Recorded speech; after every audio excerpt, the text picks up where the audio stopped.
নমস্কার। আজ যখন আমি আমার জ্যোতিষ চর্চার ঘরে বসি, তখন আমার শরীরের প্রতিটি কোষ যেন থরথর করে কাঁপছে। কারণ আগামীকাল শনিবার 22শে আগস্ট 2026 এই তারিখটা তুলা রাশির জন্য অত্যন্ত ভয়ঙ্কর হতে চলেছে। আমি এখন পর্যন্ত যতগুলো রাশিফল বিশ্লেষণ করেছি, তার মধ্যে এটাই সবচেয়ে জটিল ও ভয়াবহ পরিস্থিতি। কারণ আগামীকালের আকাশে যে গ্রহগুলোর সমাবেশ ঘটছে, তা জ্যোতিষশাস্ত্রের ইতিহাসে অত্যন্ত বিরল। আমি কথা বলছি শনি ও চন্দ্রের সেই গভীর সংযোগের কথা, যা তৈরি হচ্ছে আপনার তুলা রাশির সপ্তম ও দ্বাদশ ভাবে। আর এই সংযোগের কেন্দ্রবিন্দুতে রয়েছেন আপনি। আমি এখন সময়ভিত্তিক বিশ্লেষণ করছি, কারণ জ্যোতিষশাস্ত্রে সময়ই সবকিছু। আগামীকাল সকাল 5:55 সূর্যোদয় হবে। কিন্তু তারও আগে সকাল 4:50 থেকে 5:38 পর্যন্ত ব্রহ্মমুহূর্ত। এই সময়টাতে আপনি যদি জেগে থাকেন, আপনার মনে হবে যেন স্বপ্নে কোনো অচেনা মানুষ আপনাকে ডাকছে। আতঙ্কিত হবেন না। এটি চন্দ্রের ডাক, যে আপনাকে জানাতে চায় যে আগামীকাল যা ঘটতে চলেছে তার প্রস্তুতি নিন। কিন্তু সাবধান, এই ডাকটি আপনার ভেতরের ভয়কে জাগ্রত করতে পারে। তাই আমি বলছি, এই সময় যদি আপনার ঘুম ভেঙে যায়, তাহলে এক গ্লাস জল পান করুন এবং নিজেকে বলুন, আমি শক্তিশালী, আমি ভয় পাই না। সকাল 6:20 থেকে 7:50 পর্যন্ত এই সময়টা অত্যন্ত গুরুত্বপূর্ণ। কারণ এই সময়ে চন্দ্র সিংহ রাশি থেকে কন্যা রাশিতে প্রবেশ করবেন। এই পরিবর্তন আপনার মনের উপর গভীর প্রভাব ফেলবে। আপনি হঠাৎ করে অত্যন্ত আবেগপ্রবণ হয়ে পড়বেন, আবার হঠাৎ করেই অত্যন্ত যুক্তিবাদী হয়ে যাবেন। এই দোলাচলের মধ্যে আপনি নিজেকে হারিয়ে ফেলবেন। আমি একজন ক্লায়েন্টকে দেখেছি, যিনি এই সময়ে তার সঙ্গীকে একটি আবেগপূর্ণ চিঠি লিখেছিলেন, কিন্তু সেই চিঠিটি তার সম্পর্কের অবসান ঘটিয়েছিল। কারণ চন্দ্র যখন কন্যা রাশিতে থাকে, তখন আমরা যা লিখি বা বলি, তা আমাদের প্রকৃত অনুভূতির চেয়ে অনেক বেশি আবেগপ্রবণ হয়ে ওঠে। তাই আমি অনুরোধ করছি, আগামীকাল সকালের এই সময়টাতে আপনি যেন কোনো আবেগপূর্ণ সিদ্ধান্ত না নেন, কারও সাথে আবেগপূর্ণ আলোচনা না করেন। আমি এখন কথা বলছি সকাল 9:31 থেকে 11:07 পর্যন্ত, এটি রাহুকাল। এই সময়টাকে আমি বলি অন্ধকারের ঘণ্টা। কারণ রাহু যখন সক্রিয় থাকে, তখন আপনার মনের অন্ধকার অংশগুলো জাগ্রত হয়। আপনি হয়তো অতীতের কোনো ভুলের কথা মনে করবেন, অথবা ভবিষ্যতের কোনো অনিশ্চয়তা নিয়ে ভাববেন। আর এই চিন্তাগুলো আপনাকে এমনভাবে গ্রাস করবে যে আপনি বর্তমান মুহূর্তটিকে উপেক্ষা করে ফেলবেন। আমি আরও বলছি, এই সময়ে কোনো টাকা লেনদেন করবেন না, কোনো চুক্তি সই করবেন না, এমনকি কোনো ইমেইলও পাঠাবেন না। কারণ রাহু আপনার চিন্তাকে ঘোলা করে দেবে, আর আপনি যা করবেন তার ফল বিপরীত হবে। দুপুর 12টা থেকে 2টা পর্যন্ত এই সময় সূর্য ও মঙ্গলের মধ্যে একটি তীব্র দৃষ্টি তৈরি হবে। এই দৃষ্টি অত্যন্ত উত্তেজক। আপনি যদি এই সময়ে কারও সাথে তর্কে জড়ান, তাহলে সেই তর্ক এতটাই বাড়তে পারে যে সম্পর্কের মূলে পৌঁছে যাবে। আমি আপনাকে একটি সহজ উপায় বলছি, দুপুরের এই সময়টাতে আপনার ফোন সাইলেন্ট মোডে রাখুন, ইমেইল চেক করবেন না, সোশ্যাল মিডিয়া স্ক্রোল করবেন না। শুধু নীরবে বসে থাকুন, একটি গ্লাস ঠান্ডা জল পান করুন, এবং আপনার শ্বাস-প্রশ্বাসের উপর মনোযোগ দিন। এটাই আপনাকে বাঁচাবে। আমি এখন আগামীকালের সবচেয়ে বিপজ্জনক সময় বলছি, বিকেল 3:15 থেকে সন্ধ্যা 6:45 পর্যন্ত। এই সময়টাকে জ্যোতিষশাস্ত্রে শনি-চন্দ্রের যুদ্ধ বলা হয়। এই সময় শনি ও চন্দ্রের মধ্যে সরাসরি সংঘর্ষ হবে। চন্দ্র মানে আপনার মন, আর শনি মানে কঠোর বাস্তবতা। এই সংঘর্ষের ফলে আপনার মন ও বাস্তবতার মধ্যে এক ভয়ঙ্কর দ্বন্দ্ব তৈরি হবে। আপনি যা স্বপ্ন দেখেছেন তা বাস্তবায়িত হতে দেখবেন না। আপনি যা চেয়েছেন তা পেতে দেখবেন না। আর এই হতাশা আপনাকে এমনভাবে গ্রাস করবে যে আপনি নিজের অস্তিত্বকেই প্রশ্ন করতে শুরু করবেন। আমি স্পষ্ট করে বলছি, এই সময় কোনো সিদ্ধান্তই চূড়ান্ত করবেন না। কারও সাথে ঝগড়া করবেন না, এমনকি নিজের মনকেও বিশ্বাস করবেন না। কারণ শনি ও চন্দ্র আপনার মনকে এমনভাবে প্রভাবিত করবে যে আপনি যা ভাববেন তা বাস্তবতার বিপরীত হবে। আমি এখন আরও গভীরে যাচ্ছি, আপনার স্বপ্নের বিষয়ে। আগামীকাল রাতে আপনার ঘুম অত্যন্ত অস্থির হবে। কারণ চন্দ্র তখন কন্যা রাশিতে থাকবেন আর শনির প্রভাব আপনার স্বপ্নে প্রতিফলিত হবে। আপনি হয়তো দেখবেন আপনি কোনো অন্ধকার সমুদ্রে ডুবে যাচ্ছেন, অথবা কোনো অচেনা পাখি আপনাকে তাড়া করছে। এই স্বপ্নগুলো অত্যন্ত গুরুত্বপূর্ণ, কারণ এগুলো আপনার অবচেতন মন থেকে বার্তা বয়ে আনে। সেই বার্তা হল আপনার জীবনে একটি বড় পরিবর্তন আসছে, তার জন্য প্রস্তুত হন।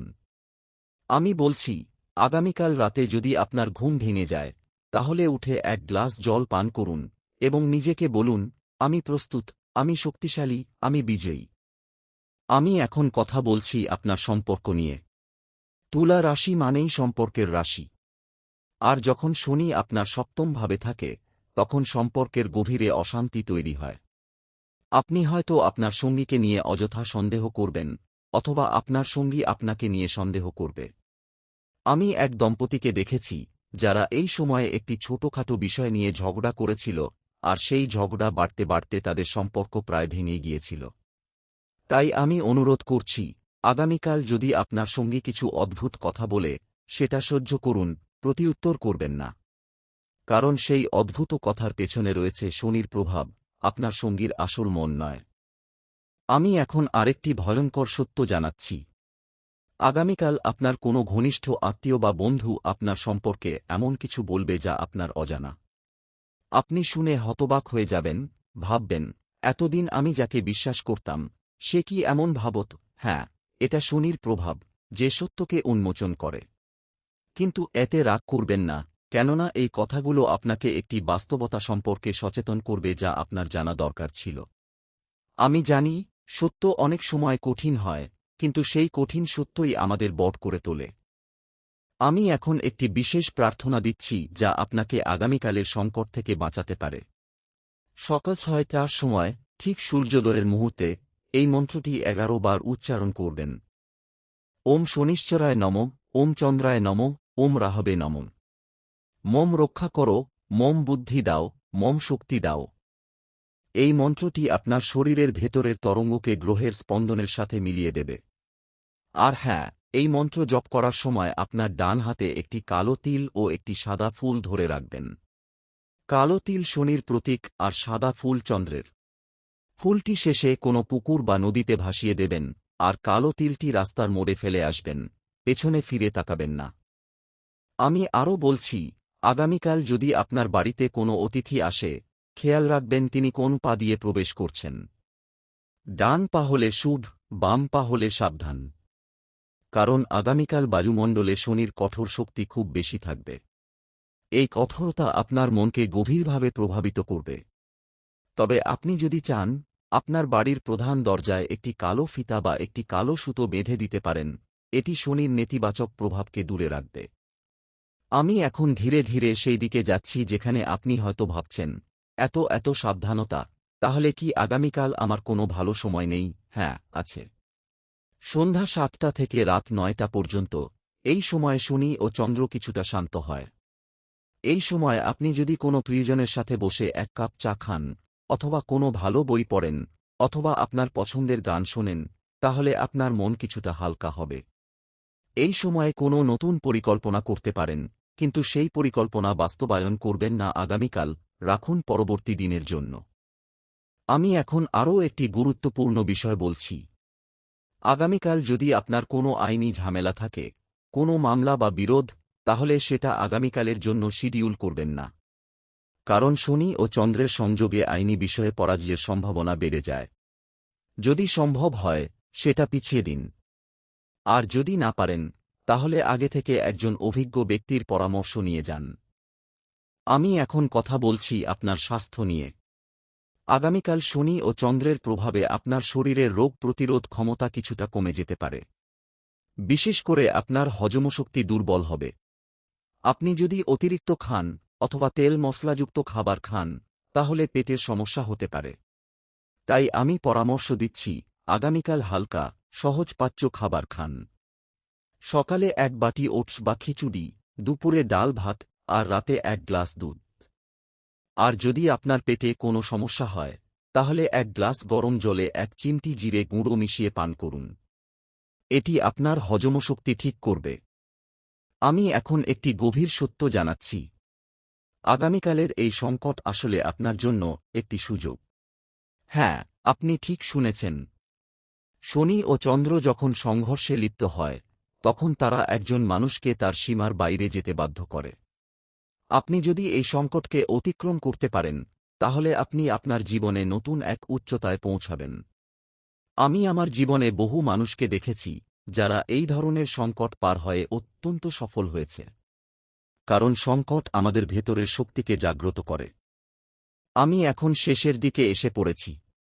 কিন্তু শেষ করার আগে আমি আপনাকে একটি গভীর প্রার্থনা জানাতে চাই। আপনি আগামীকাল যখন ঘুমাতে যাবেন, তখন আপনার মাথার কাছে একটি ছোট প্রদীপ জ্বালিয়ে রাখবেন। সেই প্রদীপের আলো আপনার ঘুমকে রক্ষা করবে এবং কোনো অশুভ শক্তিকে আপনার কাছে আসতে দেবে না। আর সকালে ঘুম থেকে উঠে সেই প্রদীপের আলো নিভিয়ে দেবেন এবং প্রদীপের তেল বা ঘি কোনো গাছের মূলে দিয়ে দেবেন। আমি এই স্ক্রিপ্ট শেষ করছি এই প্রতিশ্রুতি দিয়ে যে, আগামীকাল আপনার যে যাই হোক, আপনি তা অতিক্রম করবেন। আমার প্রতি বিশ্বাস রাখুন, জ্যোতিষশাস্ত্রের প্রতি বিশ্বাস রাখুন, এবং সবচেয়ে গুরুত্বপূর্ণ, নিজের প্রতি বিশ্বাস রাখুন। কারণ আপনার বিশ্বাসই আপনার সবচেয়ে বড় অস্ত্র। আর হ্যাঁ, শেষ কথা, আগামীকাল সন্ধ্যায় ঘুমানোর আগে 1 মিনিটের জন্য নিজের সমস্ত চিন্তাকে জলে ভাসিয়ে দিন। নিজেকে বলুন, আমি যা করেছি, তা করেছে, এখন আমি নতুন করে শুরু করব। এই একটি মনোভাবই আপনার জীবন বদলে দেবে। আমি এই ভিডিওটি শেষ করছি, কিন্তু আমি সবসময় আপনার সাথে আছি। কোনো প্রশ্ন থাকলে, কোনো দুশ্চিন্তা থাকলে, আপনি ফিরে আসবেন। আমি আছি। ততদিন পর্যন্ত নিজের যত্ন নিন, নিজের মনকে শান্ত রাখুন, এবং মনে রাখবেন, প্রতিটি অন্ধকারের পরেই ভোর আসে। ধন্যবাদ। জয় শনি, জয় চন্দ্র, জয় রাহু, জয় সূর্য। এই 4 গ্রহের সংযোগে আপনি বিজয়ী হন। আবার দেখা হবে নতুন কোনো গ্রহযোগে।